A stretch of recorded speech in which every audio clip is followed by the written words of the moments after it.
Qual a diferença entre o analista e o PO? Essa é a pergunta aqui do Fê Ferreira.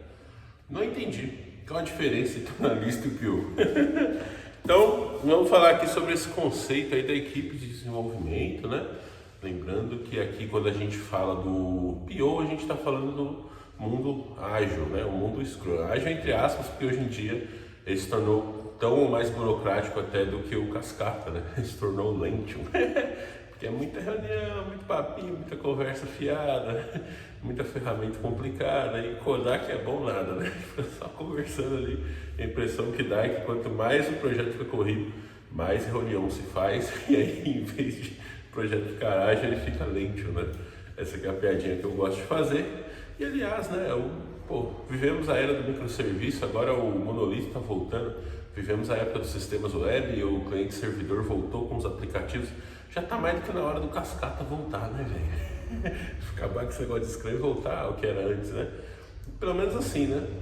Ou você vai adotar Scrum, adota o Scrum certo, não adota da forma que você está fazendo, né? O pessoal tornou o Scrum muito burocrático, esse que eu acho que é o grande problema, né? Então, nessa questão do ágil, você tem ali o PO, né? Que é aquele cara que fica na reunião ali sugerindo coisas, falando o que o usuário precisa e tal. Ele de fato acabaria, né, entre aspas, fazendo um pouco desse papel que o analista fazia no passado, né? Faz um pouco. Mas eu acho que a grande diferença entre o PO e o analista é que o PO ele não é um cara técnico, sabe? O que ele dá de input para a equipe também não são coisas técnicas. E por faltar esse conhecimento técnico, ele não sabe se virar em algumas coisas que o analista ele conseguia, né? Então, acho que assim, o que eu acho, né, galera, aqui cada um pode dar sua opinião aí sobre o ágil, que eu tenho visto na prática aí ao longo desses 17 anos trabalhando como programador, é o seguinte, né? Acesse meu curso jovemtranquilão.online, lá você vai ter acesso a tudo que eu aprendi nesses 17 anos como programador, né? Mas uma coisa que a gente vê ali da diferença gritante é que quando a gente tinha um analista lá no cascata, esse analista ele fazia o quê? Ele ia, conversava com o usuário e fazia meio que uma solução técnica, ele desenhava isso. Então o analista ele parecia um pouco com o arquiteto, né, também. Ele tinha um pouco desses dois papéis, porque ele ia, entendia o que o usuário queria que fosse feito e desenhava uma solução ali em detalhes, né? Claro que você podia ter mais detalhes, ter menos detalhes. O mais detalhe que você tinha, o cara praticamente ele programava o sistema num negócio chamado diagrama de sequência, né? Que é um negócio da UML. Ele chegava até esse nível de detalhe, mas fora isso ele teria ali o diagraminha de classes, teria um protótipozinho da tela e tudo mais, né? Tudo isso era o trabalho que o analista fazia, né? E além disso, é muito comum quando você tinha esse ambiente, você tem até hoje, né?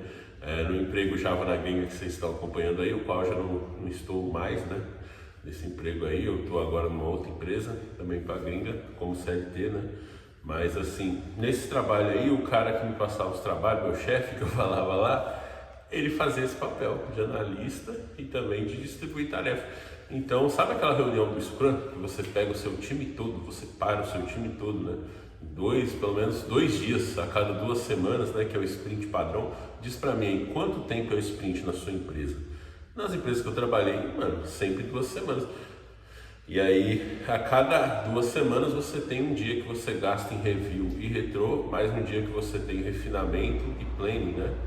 Então, aliás, o planning costuma ser um dia só. Eu já trabalhei em empresa que tinha o pré-refinamento, o refinamento, a planning poker, quando você ia ver, você ficar 3, 4 dias só em reunião, cara.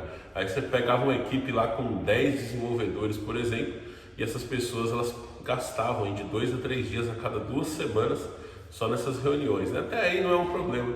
O grande problema que eu vejo, né, que é um negócio que gasta muito tempo, que o analista resolveria esse problema, é o fato de todo mundo ter que saber da tarefa de todo mundo. Isso aí é um dos maiores, assim, é a maior coisa que gasta tempo e ao mesmo tempo é uma coisa também que não serve pra porra nenhuma, se a gente for parar pra pensar, né?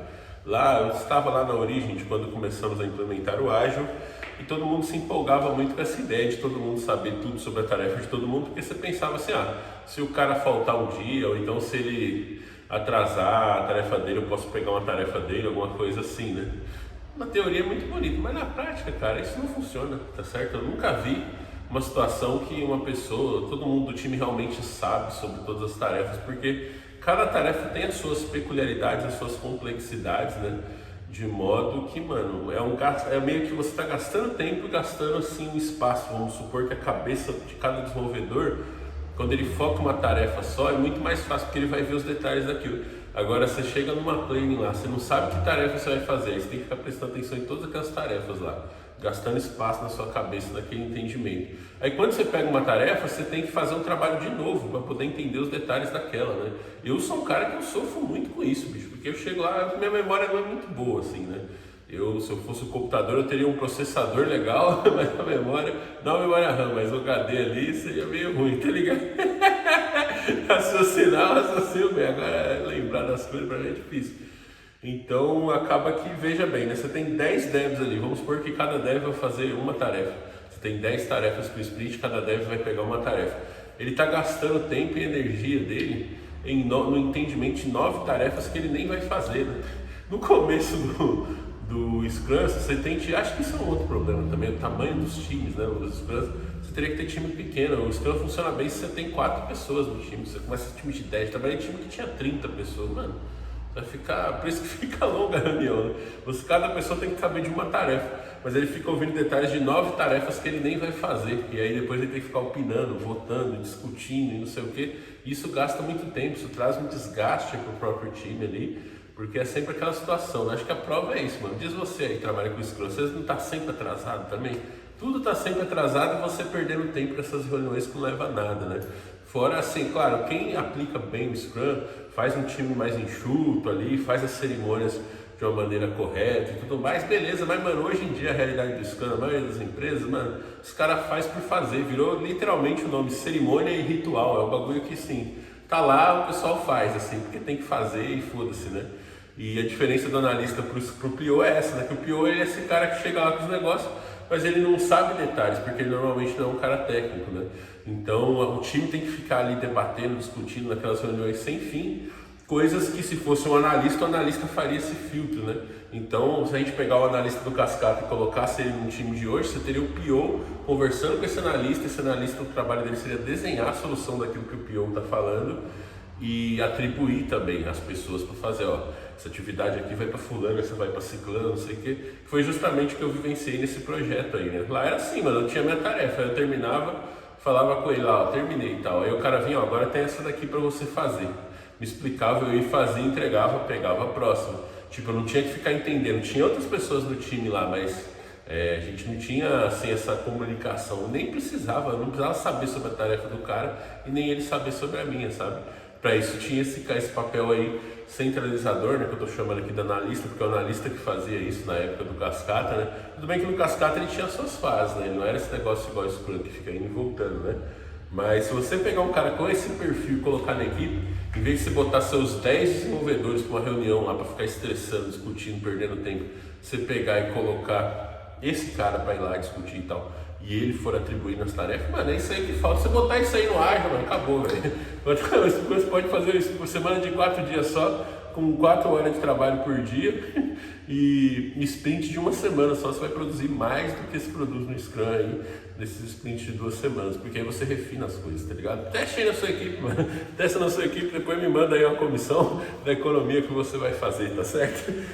Para aprender inglês, acesse o curso que o link está fixado aqui no primeiro comentário da English Bay. É uma escola online de inglês, um aplicativo onde você pode aprender inglês de graça. Tem também os grupos de conversação, a partir de R$50 aí, você tem o meu cupom Jovem Tranquilão, né? 10% de desconto lá, fica mais ou menos uns 45. Também acesse a playlist com conteúdos aí para a área de tecnologia, né? Aprenda inglês para você ir para o mercado global e se libertar aí do híbrido, do presencial e todas essas coisas que Deus me livre essa uma hora, não quero nunca mais, né? Então no próximo vídeo nós vamos falar aqui, ó, como que eu uso a IA no meu trabalho, nos estudos, essas coisas todas, né? Então clica nesse cardzinho aqui, ó, pra gente poder continuar essa conversa, mano. Aqui é um papo, a conversa, o conceito do canal aqui são vídeos infinitos, né? Então no próximo vídeo a gente vai falar sobre essa questão aí que tanto movimenta o mundo, da IA, que já está aí pelo menos 1 ano e 8 meses, mais ou menos, né, por aí, a gente ouve falar dessa tal da IA. E aí, como é que tá? 1 ano depois. Conta você também, eu vou contar o que eu faço lá e você conta também o que você faz aí, beleza? Chega mais que eu tô te esperando.